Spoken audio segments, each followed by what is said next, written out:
irmãos, vamos meditar na palavra de Deus. Quero convidá-los para abrir a sua Bíblia aí na sua casa, no livro dos Salmos, o Salmo 119, e leremos dos versos 57 até os 64. Salmos 119, versos dos 57 aos 64. A palavra do Senhor diz assim: O Senhor é a minha porção. Eu disse que guardaria as tuas palavras. Imploro de todo o coração a tua graça. Compadece-te de mim segundo a tua palavra. Considero os meus caminhos e volto os meus passos para os teus testemunhos. Apresso-me, não me detenho em guardar os teus mandamentos. Laços de perversos me enleiam, contudo não me esqueço da tua lei. Levanto-me à meia-noite para te dar graças, por causa dos teus retos juízos.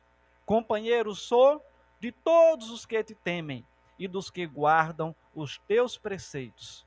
A terra, Senhor, está cheia da tua bondade. Ensina-me os teus decretos. Diz assim a palavra do nosso Deus. Oremos ao Senhor nesta hora. Pai eterno, queremos render-te graças pela tua palavra e rogar que ela mesma nos ensine nesta noite. Que o teu Santo Espírito dê o entendimento e aplique-a aos nossos corações, de maneira que sejamos edificados e o teu nome glorificado. E nos faz aqui como mero instrumento nas tuas mãos. É o que pedimos em nome de Jesus. Amém.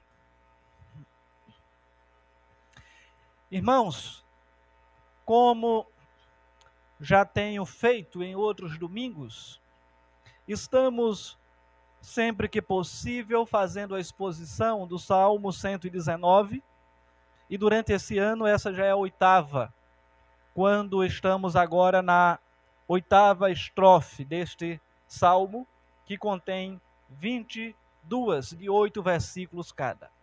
E conforme já mencionei em outras ocasiões, na literatura hebraica, cada estrofe de 8 versos começam com a letra do alfabeto hebraico. De maneira que hoje nós iremos estudar a partir da 8ª letra do alfabeto hebraico, que é justamente a letra Het. Het justamente com esse som gutural, de forma que ela é representada para o português pelas letras C e H. E assim, irmãos, no último domingo que pregamos aqui a respeito deste salmo, que foi do verso 49 até o 56, pudemos ali expor sobre o tema como encontrar consolo em face dos momentos difíceis. E agora, irmãos, nós gostaríamos de também estudar esses outros 8 versos, do 57 ao 64, tentando demonstrar algumas verdades vivenciadas pelo salmista. Em especial, eu quero tratar aqui de 6 verdades vivenciadas pelo salmista. E a primeira é que o salmista, ele encontra suficiência no seu relacionamento com o Senhor. Ele encontra suficiência no seu relacionamento com o Senhor. Quando olhamos para o verso 57, que assim diz: O Senhor é a minha porção. O Senhor é a minha porção. Quando olhamos para o ser humano, ele é um eterno insaciável. E esta expressão do ser humano como um eterno insaciável, ela é manifesta por um autor desconhecido, não sabemos quem foi, mas retrata com propriedade o que a humanidade tem vivenciado na presente época. Pois se percebe que o ser humano sempre está em busca de alguma coisa, em busca de alguma realização, em busca de alguma satisfação em tudo na sua vida. Contudo, quando encontra alguma satisfação, sacia o seu anseio com algo, de imediato ele já identifica uma outra necessidade, já identifica um outro anseio, ou aquilo que ele tanto queria, imediatamente perde o encanto, porque ele já conseguiu, e agora ele já vai em busca de outra coisa. E por isso que afirmo que é algo bem propício esse termo, o homem é um eterno insaciável. E quando olhamos para essa verdade, irmãos, basta olhar para a nossa história. Pare para pensar, quantos de nós queríamos tanto determinado objeto? Por exemplo, um celular. Ah, eu quero o celular X. Conseguimos o celular, passamos um tempo com ele, depois perde o encanto. Já não temos o mesmo cuidado, já não damos o mesmo valor, e daqui a pouco já queremos outro. De forma que são coisas perecíveis, coisas que passam, passageiras, elas não são permanentes. E o salmista, ele inicia justamente esta estrofe, declarando que o Senhor é a sua porção, que o Senhor é a sua satisfação, que o Senhor é a sua plenitude, que o Senhor é a sua fidelidade.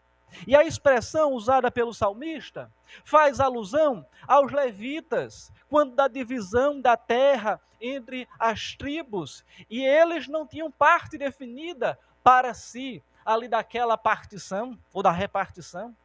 Entretanto, parte das terras das outras tribos eram selecionadas para os levitas, os mantimentos também eram direcionados ali para eles, as ofertas, e eles tinham então a declaração que a porção deles era a do Senhor, ou a porção deles era o Senhor, já que eles tinham ali dedicação exclusiva no preparo da adoração e na adoração propriamente dita. De maneira que o salmista, tendo como sendo Davi, diz: Tu és a minha alegria, Tu és a minha suficiência. E assim há o reconhecimento por parte do salmista da suficiência que o próprio Deus pode proporcionar ao homem insatisfeito, ao eterno insatisfeito. Nele não há frustração. Em Deus não há frustração. Por outro lado, quando colocamos a nossa expectativa, esperança neste mundo, a satisfação, ela então se torna temporária. E a frustração, ela é quase certa. Ou então simplesmente perde o encanto. Ao olharmos para o ímpio, a esperança dele está nos bens materiais, estão nas coisas que este mundo pode oferecer. Procura se satisfazer em tantas coisas, ou até em si mesmo, ou naquilo que pode ser oferecido à sua volta. Mas chega um ponto que as benesses que ele tem aqui nesse mundo, elas não são suficientes para lhe garantir nada no mundo pós-morte. Temos como exemplo a narrativa do rico e de Lázaro, quando o rico ele recebe uma resposta: recebestes os teus bens nesta vida, assim como Lázaro também os seus sofrimentos, parafraseando o texto. No entanto, irmãos, para os escolhidos do Senhor, nada mais pode satisfazê-lo a não ser o próprio Deus. Ao final do verso, o salmista reafirma seu voto de que guardaria as suas palavras, guardaria as palavras do Senhor até o fim. As palavras do Senhor seriam seu guia. Mas cabe observar que fica imersa nessa expressão de que pela guarda da palavra é que ele concebe o Senhor como a sua porção e a sua suficiência. Irmãos, é natural que tenhamos anseios, que tenhamos sonhos, que tenhamos desejos e lutemos para conquistá-los. Todavia, precisamos ter a consciência de que a satisfação plena, a felicidade plena, que muitas vezes nosso coração tanto busca aqui neste mundo, ela só é satisfeita em Deus. E de acordo com esse verso, ela é satisfeita em Deus quando nós procuramos cumprir, se submeter cabalmente à sua palavra. Senão, nós estaremos sempre insatisfeitos, sempre buscando algumas outras coisas que não são permanentes para nos satisfazer, para trazer alegria, para nos deixar felizes. E quantas não são as pessoas que estão esperando ser feliz, confiando na outra pessoa? Mas as pessoas são falhas, as pessoas nos decepcionam, as pessoas nos frustram, mas confiamos e precisamos confiar naquele que não falha, naquele que não nos decepciona, naquele que não traz frustração para nós, que é o nosso Senhor. Ele é o nosso Deus eterno, todo-poderoso. E nós precisamos, irmãos, nos colocar diante do seu governo, nos colocar diante dele, para podermos fazer como o salmista, de fato, entendermos, assimilarmos e o tomarmos como a nossa porção. A segunda verdade que nós podemos identificar nesse texto é que o salmista, ele implora por graça, ou implora por mais graça, conforme as promessas de Deus.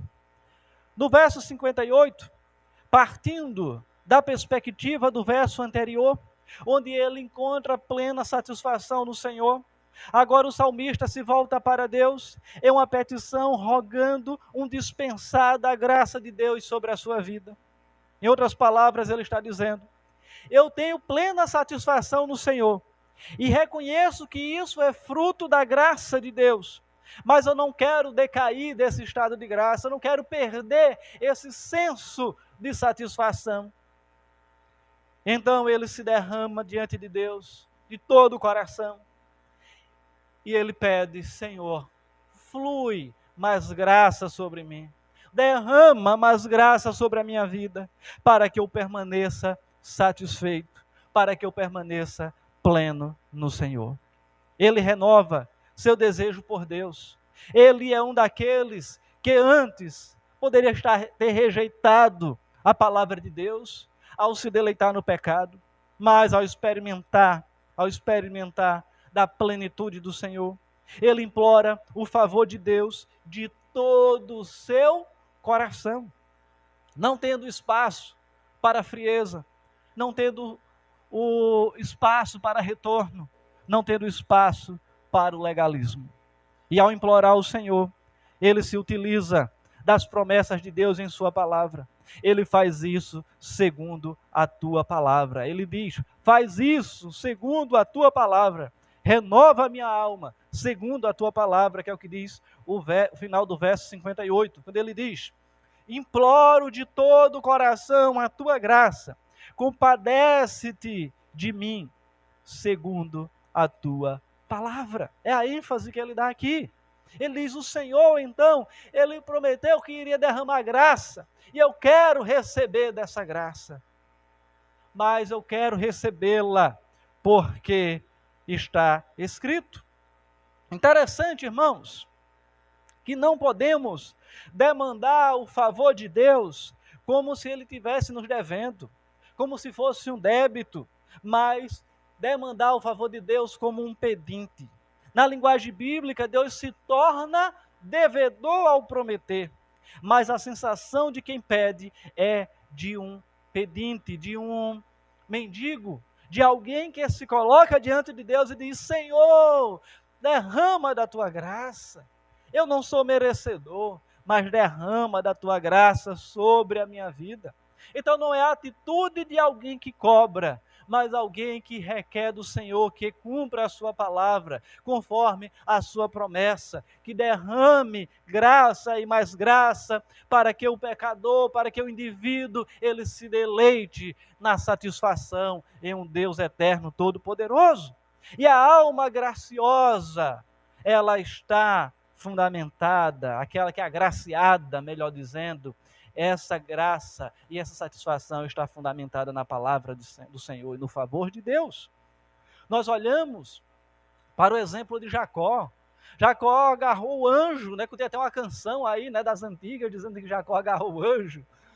E ele, na verdade, segurou e dizendo, eu quero a minha bênção. Mas porque Deus havia prometido lá no passado. Ele não estava cobrando nada que Deus não tivesse prometido. De maneira que ele se agarra a isso até que o Senhor conceda a sua bênção. Mas o que os servos do Senhor requerem de Deus na sua palavra, na palavra escrita, não é nada que Deus não tenha prometido antes. E eles querem justamente para satisfazer-se plenamente no Senhor. A terceira verdade, irmãos, que podemos extrair desse texto, é que o salmista reconhece a insuficiência dos próprios caminhos. Verso 59 em diante, ele diz, considero os meus caminhos e volto os meus passos para os teus testemunhos. Já vimos até aqui que o salmista ele encontra a suficiência no Senhor, que ele clama por mais graça para permanecer nesse estado, e agora ele se volta para os próprios caminhos e percebe que eles não são suficientes para mantê-los no estado de graça, para mantê-los no estado de suficiência no seu relacionamento com Deus. Era como se ele afirmasse, passo a meditar nos meus caminhos, nos meus passos, na vida que tenho seguido, e ela não se adequa ao caminho do Senhor. Eu quero, de fato, estar voltado para os caminhos de Deus. Os meus caminhos não me têm levado à vida. Os meus caminhos não têm me levado a bom termo. Os meus caminhos, pelo contrário, têm me levado à destruição. Os meus caminhos me levarão à escassez. Os meus caminhos me levarão ao deserto. Os meus caminhos me levarão a desobedecer a Deus. De forma que, em face desse reconhecimento, ele toma uma decisão. E a decisão é de andar nos caminhos do Senhor. A decisão é simples. Não vou andar de acordo com o meu caminho. Eu vou andar de acordo com o caminho do Senhor. E no verso 59, ele diz, considero os meus caminhos, ou seja, ele medita a respeito dos seus caminhos, e em seguida diz, e volto os meus passos para os teus testemunhos, Senhor. Então nós vemos a atitude fantástica de mudança, de conversão, de mudança de mente, de metanoia, que é a mudança de mente, né? A tradução seria isso, para vislumbrar, para andar nos caminhos do Senhor. E em face desse conhecimento, ele diz, eu decidi andar nos teus caminhos, Senhor. Eu decidi ir pelos caminhos retos. Eu não quero caminhar por uma trilha. Eu não quero seguir caminhos tortuosos, mas eu quero seguir os teus caminhos que são retos. O salmista reflete então no seu passado, nos caminhos por ele andou, e ele chega à conclusão que o que ele fez não era nada que agradasse ao Senhor, mas ele quer se voltar para andar nos preceitos do Senhor. E a palavra mesmo diz, bem-aventurado o homem que não anda no caminho dos pecadores, antes aquele que anda no caminho dos justos, parafraseando o texto. Um determinado pregador, citando um comentarista bíblico, diz que, interessante que o salmista não medita nos caminhos dos outros, mas nos seus próprios caminhos. Irmãos, quão verdade é essa? Quantas vezes eu e você temos parado para meditar no caminho das outras pessoas? Passamos a olhar os outros e apontar, olha, fulano faz isso, ciclano faz aquilo, beltrano faz aquilo outro. Mas eu e você já olhou parou para refletir nos seus próprios caminhos? Porque cada um irá prestar conta do seu próprio comportamento. Caminho aqui está equiparado a comportamento. De forma que cabe observar os nossos próprios caminhos. O salmista, ele olha para os seus caminhos, vê que não são próprios ou apropriados, dá meia volta e diz: não, agora eu quero seguir os caminhos do Senhor. A inclinação de sua alma, a inclinação natural do ser humano, é para os caminhos próprios, caminho da natureza pecaminosa, para o caminho do pecado.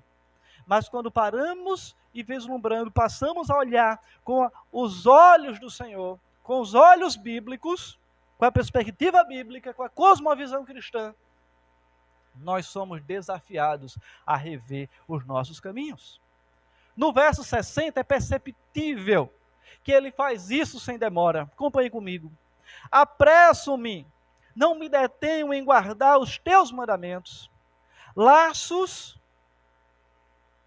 de perversos me enleiam.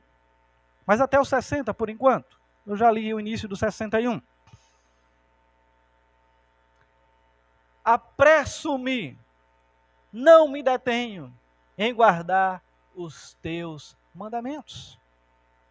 É perceptível aqui, irmãos, que a meditação dele não é uma meditação contemplativa, mas é uma meditação de diagnóstico, que ele identifica o que está errado e tem um senso de urgência, de pressa de se voltar para o Senhor.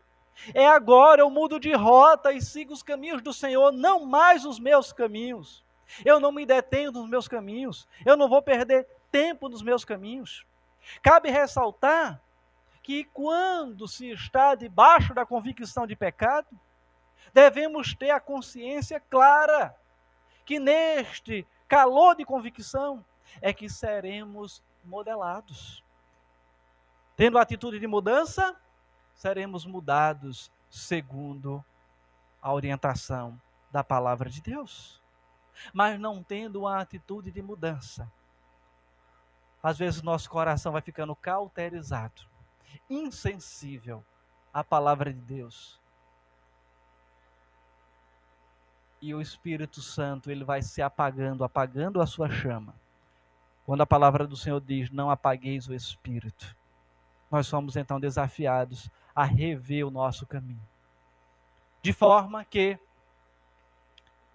o salmista, então ele tem esse senso de urgência de rever o caminho e de não mais ficar sendo modulado, moldado ou mesmo modelado pelo pecado, mas sim pela palavra de Deus. Ou seremos modelados pelo pecado, ou seremos modelados pelo caminho do Senhor. Deus, quando se trata de mudança, Ele requer que nós a façamos com a máxima urgência. E quando se trata de mudança, de servir o Senhor, a Bíblia traz algumas expressões interessantes. Jesus disse para os pecadores: larga a rede e segue-me. Disse para outro que se propôs a segui-lo: deixa os mortos sepultar os próprios mortos e segue-me. Quando ele diz: Senhor, eu quero te seguir, mas primeiro eu tenho que sepultar o meu pai e a minha mãe. Ele diz: deixa os mortos sepultar os próprios mortos e segue-me. Não vou entrar no contexto ali, tá? Mas tem todo o enredo desse texto. Seguir Jesus, seguir os caminhos do Senhor, então é algo, irmãos, que demanda urgência na minha e na sua vida. Não podemos confiar no nosso próprio caminho pecador. É necessário que entreguemos o nosso caminho ao Senhor, para que possamos agora trilhar o nosso caminho sobre o caminho dele. Todos os dias nós precisamos fazer isso. Todos os dias precisamos olhar o caminho que nós temos traçado, meditar sobre ele, e identificando o problema, mudarmos urgentemente para seguirmos o caminho do Senhor. Todos os dias enfrentamos uma batalha. Todos os dias temos que tomar uma decisão de servir ao Senhor, de andar nos caminhos do Senhor. De dizer, não vou seguir o meu próprio caminho, mas vou seguir o caminho do Senhor. Todos os dias vou ter que lutar dessa forma, dia após dia. Essa é a nossa luta. Essa será a nossa luta até o dia que o Senhor retornar e estivermos com Ele para o todo sempre. A quarta verdade, irmãos, que encontramos nesse texto é que ele reconhece a superioridade da palavra do Senhor na sua vida. Versos 61. Laços de perversos me enleiam, contudo não me esqueço da tua lei. Interessante que, partindo do pressuposto que tenha sido Davi o escritor desses salmos, são homens ímpios, os inimigos que rodeiam Davi, por causa da sua devoção ao Senhor, por causa da sua fidelidade. Muitos tentaram tirar a vida de Davi, manchar o seu bom nome, tirar o que ele possuía, roubar o seu trono. Tentaram de tudo, como seu próprio filho Absalão, os amalequitas, dentre outros que estavam ali perseguindo o rei Davi. Mas ele tinha consciência que tudo poderia ser tirado, menos a palavra do Senhor. Ele tinha consciência de que os seus inimigos estavam colocando laços, estavam rodeando, estavam tentando destruí-lo, estavam tentando fazê-lo desmoronar. Ou seja, estavam aqui colocando um cerco de todas as formas. Contudo, ele diz, eu não me esqueço da tua lei. Eu não me esqueço da tua palavra. E ele prossegue no verso 62. Levanto-me à meia-noite para te dar graças por causa dos teus retos juízos. Interessante essa afirmação de que ele se levanta à meia-noite para render graças ao Senhor por causa de quê? Da sua palavra. Mas voltando ainda um pouquinho para aquilo que está instituído no verso 61, vamos perceber, irmãos, que como Davi tinha os seus inimigos, nós também temos os inimigos da nossa alma. Nós estamos em batalha. Na quinta-feira passada, do nosso estudo bíblico doutrinário, nós estudamos sobre isso. Estamos em batalha. E nós precisamos ter essa consciência. Precisamos estar vigilantes. Porque os nossos inimigos, irmãos, eles também tentam tirar aquilo que nós temos. A nossa carne, Satanás e o mundo fazem de tudo para que andemos nos nossos caminhos, mas não nos caminhos do Senhor. De forma, irmãos, que eles têm tentado tirar a nossa estabilidade no serviço e no andar conforme o Senhor requer. E sabemos, irmãos, que se andamos nos caminhos do Senhor, nós podemos até ser roubados, podemos perder casa, dinheiro, liberdade, como muitos dos nossos irmãos da igreja perseguida têm perdido. Quantas histórias não ouvimos? Precisamos orar pelos nossos irmãos da igreja perseguida, porque teve uma irmã que perdeu o marido, foi morto por causa do evangelho, e está lá com seus filhos desamparados. Outro teve sua casa queimada. Ou como aquelas mães que em 2016, se eu não me engano, que tiveram as suas filhas sequestradas. Algumas voltaram, mas até hoje tem muitas delas que nunca mais viram as suas filhas, não tiveram notícias. Então tudo isso, irmãos, pode acontecer, pode até ser tirado de nós. Bens, familiares, liberdade. Mas a palavra do Senhor que estiver memorizada, a palavra do Senhor que estiver no nosso coração, ela jamais pode ser roubada, ela jamais pode ser tirada. Sejam fatores externos, sejam fatores internos. Nenhuma angústia de alma, nenhum sofrimento pode arrancar a palavra de Deus da nossa mente, ou impedir o nosso conforto em mais a tremenda tribulação, se nós estamos satisfeitos no Senhor, se nós confiamos no Senhor. Não podemos temer perder nada na terra. A única coisa que precisamos temer é nos esquecer da lei do Senhor, da palavra do Senhor e dos seus mandamentos. Ah, pastor, mas isso é muito romântico. Quero ver na hora. É difícil, eu não estou dizendo que é fácil.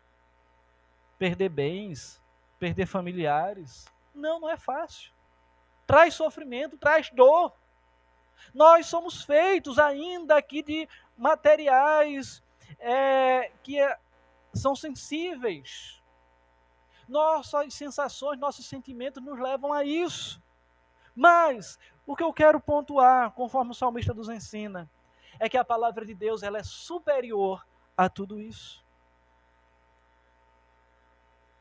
E dessa forma, irmãos, ele se alegra na presença do Senhor. Que é quando ingressamos no verso 62, e ele diz: levanto-me à meia-noite para te dar graças por causa dos teus juízos. Não há oração sincera que não seja permeada de ação de graças. Ele se levanta meia-noite para dar graças a Deus, porque ele se alegra na sua providência, porque ele se alegra nos retos juízos do Senhor. Ele se levanta para dar graça, mesmo em face do sofrimento, mesmo em face da dificuldade, mesmo em face dos seus inimigos, mesmo em face da pandemia do coronavírus, irmãos. Nós podemos render graça e devemos render graças ao Senhor, porque Ele tem sido misericordioso nas nossas vidas. Ele tem sido gracioso sobre as nossas vidas. E precisamos, acima de tudo, render graças, porque nós temos a Sua palavra. Não estamos aqui hoje reunidos comunitariamente com toda a igreja, mas você pode render graças ao Senhor, porque você tem a Bíblia aí na sua mão. Porque nós podemos aqui, por meio desse instrumento da tecnologia, levar a palavra de Deus até você, e assim nós nos alegrarmos no Senhor nosso Deus. E tudo isso é motivo de render graças ao Senhor. Mas, irmãos, a quinta e penúltima verdade que eu quero trazer é que o salmista, ele preza pela companhia dos que servem ao Senhor. Veja no verso 63. Companheiro sou de todos os que te temem e dos que guardam os teus preceitos. Esse salmista aqui, ele ama o povo de Deus. Ele ama, ele se deleita no povo de Deus. Companheiro sou dos que te temem e guardam os teus preceitos. A razão é que os amo é porque eles te temem. A razão de eu ter o desejo de estar na companhia deles é porque eles te temem. Não é porque qualquer dia a gente vai comer uma pizza juntos. Não é isso. Não é porque talvez você possa me convidar para uma festa de aniversário. Não é porque talvez possamos ir ali comer um churrasco juntos, fazer um churrasco. Não. A razão que ele se alegra, a razão dele querer estar junto, é porque eles temem a palavra de Deus. Olha que maravilha. E assim, irmãos, quando nós andamos com pessoas que também temem o Senhor, nós somos encorajados, nós somos fortalecidos, nós somos direcionados para andar também nos caminhos do Senhor, pelo modo que eles mostram o amor e temor pelo próprio Deus. Comunhão na mesma fé, prazer na casa do Senhor, nas santas ordenanças. Não há distinção. quando se trata dessa comunhão. Não tem aqui preto ou branco, não há esse preconceito. Não há distinção de raça, de condição social. Não há condição de cor e nem de nada. Todos nós, à luz da palavra de Deus, somos apenas servos que precisamos andar nos caminhos do Senhor, ajustando o nosso caminho, ajustando a nossa vida ao caminho do Senhor. E nós ainda podemos, nesse caminhar, nesse compartilhar, ser irmanado nas mesmas virtudes e fragilidades. E é por isso, então, que ele diz: companheiro sou de todos os que te temem e dos que guardam os teus preceitos. Irmãos, a sexta e última verdade que podemos identificar nesse texto é que o salmista percebe o poder revelacional de Deus em sua generosidade. Ele diz: a terra, Senhor, está cheia da tua bondade, ensina-me os teus decretos.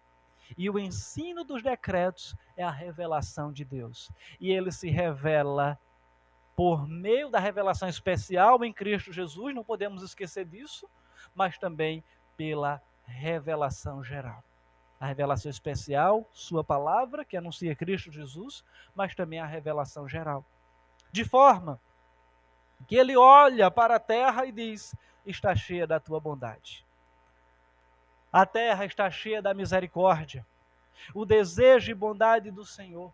E o salmista olha para isso, o desejo do coração dele é que isso também seja conhecido em toda a terra. Que a bondade do Senhor, ela seja manifesta em meio aos seus decretos. E quando olhamos para a criação, irmãos, é algo assim fantástico. Quando nós vemos de maneira clara o Senhor manifestando a sua bondade, a sua generosidade sobre tudo e sobre todos. E para concluir, irmãos, eu gostaria que você abrisse a sua Bíblia mais uma vez no Evangelho de Lucas, capítulo 12, que foi o texto que nós lemos de maneira alternada. E assim nos deleitarmos na palavra do Senhor, naquilo que ela nos diz, na generosidade da sua palavra. E nós então podermos olhar para a criação e receber o consolo, receber a dispensação, receber o cuidado e perceber o cuidado de Deus em nossas vidas. Nós vamos encontrar no verso 22.